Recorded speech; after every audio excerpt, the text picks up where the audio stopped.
So the most important thing that a woman can do in her waiting season, or what she can do, is to walk closely with God and follow Him.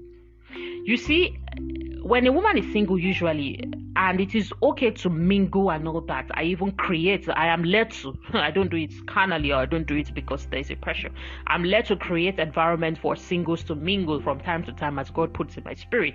However, many times people think that, and I know that people have said yes, so people think that the only place to mingle and single is bingo as a single is just when you start walking up and down. So you hear people say this, I'm going for the wedding this year, I'm walking up and down for the wedding.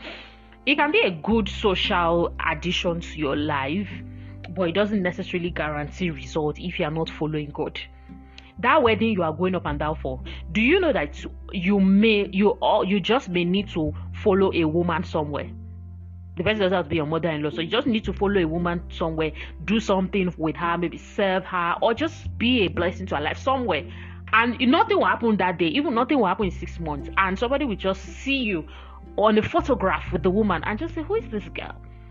And the woman will say, oh wow, I will never forget Emilia.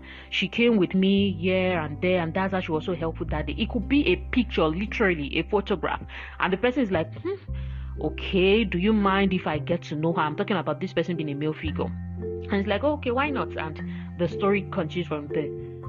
This is because you are positioning yourself in alignment with your purpose. So, but sometimes I sense the impatience when you tell someone, oh, in alignment with God. Maybe because those your people, they've not helped you to explain it well. But you cannot get God's best outside of His purpose. It's just not possible.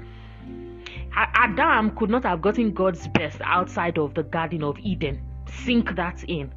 Adam could not have gotten God's best, Eve, outside of the Garden of Eden, which connotes the presence of God. If you want drama marriage, do the drama. Well, that's left to you. That one. If maybe this message is not for you, but if you want to live a peaceful life, and after marriage you want to be able to kiss your husband, make love to him, and continue on the purposeful life that God has called you to, not it now looks like breaking transmission. The world they don't know where you are again because you've disappeared because of mine. I say, what happened? Actually, he said that I should not travel. All those kind of things that come. There's definitely a better way to do it. And I've just listened to a snippet of an interview that I'm definitely going to listen to, of a lady, and maybe later I'll share this with you, of a lady who broke up her marriage the night before the wedding. I'm like, yes, this is what we're talking about. This is what we're talking about, not because I don't want her to get married or I don't want people. Of course, I want people to get married. The crux of the matter is I want people to get married to the right people so that they don't die. You are not supposed to get married and stop being fruitful in purpose. You're supposed to get married and then get through.